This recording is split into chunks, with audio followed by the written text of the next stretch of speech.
औज़ु बिल्लाहि मिनश्शैतानिर्रजीम बिस्मिल्लाहिर्रहमानिर्रहीम। नाज़रीन इकराम, राना नासिर अपने एक नए व्लॉग के साथ आपकी खिदमत में हाज़िर है। सलाम कबूल कीजिए।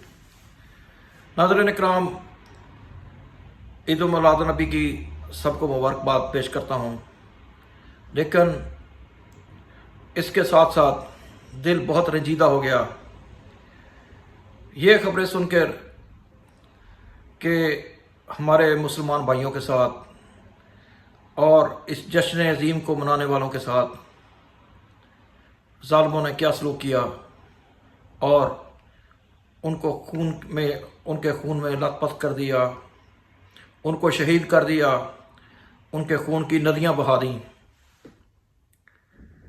नाज़रीन इकराम, आप सोचिए, ये पाकिस्तान ऐसा कभी नहीं था, इस पाकिस्तान में ऐसा कभी नहीं हुआ था।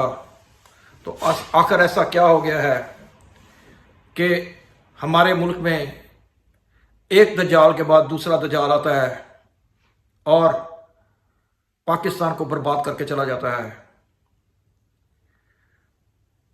असल में बात सिर्फ इतनी है कि बाहर के लोगों को, जो भी हमारे दुश्मन होते हैं, जो हमारी तरक्की के दुश्मन होते हैं, जो हमारे लोगों के दुश्मन होते हैं, उनको उस वक्त तक जरूरत नहीं होती जब तक वो ये नहीं देखते कि इस मुल्क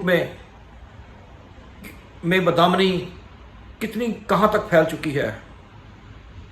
आप ये देखें कि वो हमारे मुल्क के सर्वे कराते हैं, हमने कभी उन मुल्कों के सर्वे नहीं कराए। वो हमारे मुल्क के उन लोगों के साथ मिलते हैं कि जिनके साथ उनको नहीं मिलना चाहिए। बहरहाल नाज़रीन इकराम, जिस घर से एक फ़र्द चला गया, किसी का बाप चला गया, किसी का बेटा चला गया, किसी का भाई चला गया, अब उस दुख का मदावा कैसे होगा। अल्लाह इन पाकिस्तान के दुश्मनों को गारत करे, जो अंदरूनी भी हैं और बैरूनी भी हैं। ये ठीक है कि हम बैरून वाले दुश्मनों से तो निपट सकते हैं, लेकिन उन दुश्मनों से निपटना हमारे लिए बहुत मुश्किल है कि जो हमारी अपनी ही सफ़ों में मौजूद हैं, जो हमारे अपने ही सामने हैं। क्योंकि वो जो उनका काम है, वो बेशक सियासतदान हो, वो बेशक एस्टेब्लिशमेंट्स में हो या वो जुडिशरी में से हो, वो अपना काम नहीं कर रहे। तो उसका रिज़ल्ट ये निकला है, नतीजा ये है कि आज पूरे मुल्क में ईद उल मिलाद नबी के ऊपर खून की होली खेली गई और मजलूमों को, बेयारों मददगार पाकिस्तानियों को, जिनकी ज़िंदगी में खुशियाँ वैसे ही कम होती हैं, उनको खून में लथपथ कर दिया गया। अब इसके पीछे कौन है?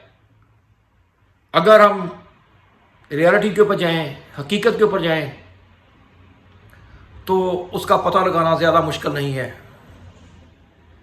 सबसे पहली बात यह है कि इस मुल्क में जो इतने लोगों को आपने बाहर से ला के रखा हुआ है, वो लोग जिनका पाकिस्तान से कुछ लेना देना नहीं है, वो हमारे सरों का सौदा कर रहे हैं और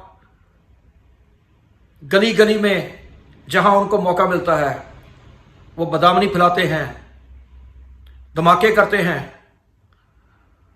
खुदा के बंदो, सोचो, क्या ये पाकिस्तान इसलिए बना था कि हम यहाँ पे 1 लाख के करीब अपने जो फौजी हैं, हम उनकी जानों के नजराने दे चुके हैं इस वतन अजीज को बचाने के लिए, और सिविलियन का तो कोई ठिकाना ही नहीं है।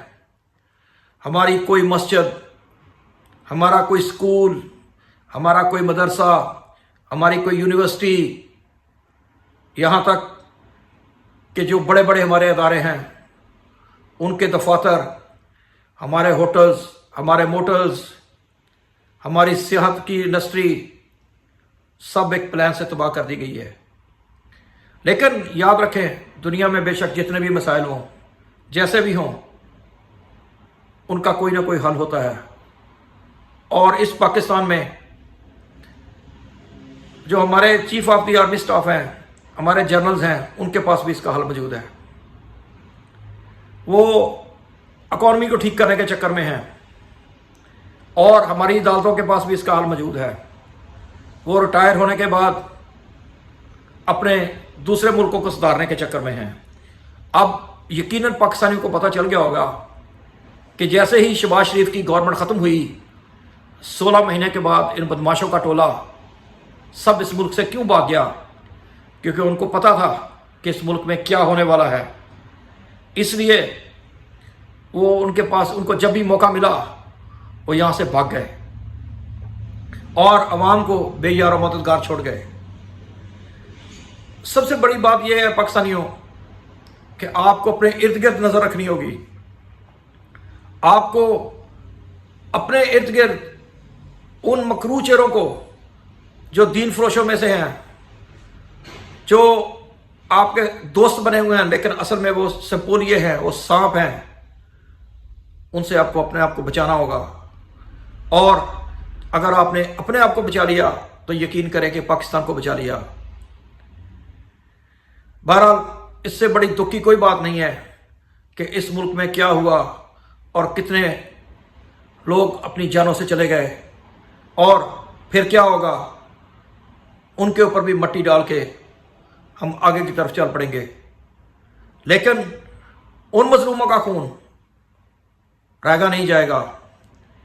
بے شک ان کی فریاد اس ملک میں کوئی نہیں سنے گا، لیکن اللہ کے ہاں دیر ضرور ہے، اندھیر نہیں ہے. اللہ پاک اندرونی اور بیرونی جو ہمارے دشمنان ہیں ان سے ضرور پوچھے گا کہ آپ نے اپنی ذمہ داریاں ایسا طریقے سے کیوں ادا نہیں کی جس کی وجہ سے معصوموں کا خون بہا اور ہزاروں کے جو گھر ہیں وہ برباد ہو چکے ہیں. لیکن ان لوگوں کو اگر اس سے فرصت ملے کہ یہ اپنے کیا، ان کا تو کوئی سیاسی مخالف ہے بھی نہیں، یہ سیاسی مخالفوں کو کس کے کہنے کے اوپر اٹھا رہے ہیں اور کن کی ماں کو، بہنوں کو سڑکوں کے اوپر رات کے 2 بجے تک ذلیل کرتے ہیں. کن کے کہنے کے اوپر انہوں نے 15,000 لوگوں کو جیل میں ڈالا ہوا ہے. لیکن کیا کسی کی آنکھ کھلے گی؟ کیا کوئی جاگے گا؟ کیا کوئی ابھی بھی ہوش کے ناخن لے گا کہ پاکستان کو بچانا ہی سب سے اولین ترجیح ہونی ہے اور ہونی چاہیے؟ لیکن یہاں کیا کریں، الٹی گنگا بہہ رہی ہے. کس کو دشمن کہیں، کس کو دوست کہیں، کچھ سمجھ میں نہیں آتا. بس ایک بیکاری سی کیفیت آ رہی ہے جو عمران خان کی گورنمنٹ کو گرانے کے بعد جو 9 مئی کا ڈرامہ ہوا، اس میں جو پری پلان سے ڈرامہ ہوا، اب یا اس کا عدالتوں میں پروف نہیں دیتے، اس کی کوئی انویسٹیگیشن نہیں کراتے، بلکہ پوری کوشش کر رہے ہیں کہ کسی طریقے سے ایک پارٹی کو جس کے لوگ پاکستانی ہیں، جس کا لیڈر پاکستانی ہے، اس کو مسل دیں، اس کو ایلیمینیٹ کر دیں. لیکن کل کرک میں جو کچھ ہوا، کرک والے لوگوں نے یہ بتا دیا کہ آپ اتنی آسانی سے جس لیڈر کی جڑیں عوام میں ہیں اس کو آپ کبھی ایلیمینیٹ نہیں کر سکتے، ختم نہیں کر سکتے. تو وہاں ان کو منہ کی کھانی پڑی، اور انہوں نے کرک کے لوگوں نے یہ بتا دیا کہ اگر جان ہے تو پاکستان ہے. اسی کے ساتھ میں بلاگ کو اینڈ کرتا ہوں. انٹر نیکسٹ ٹائم کے لیے رانا ناصر کو اجازت دیجیے.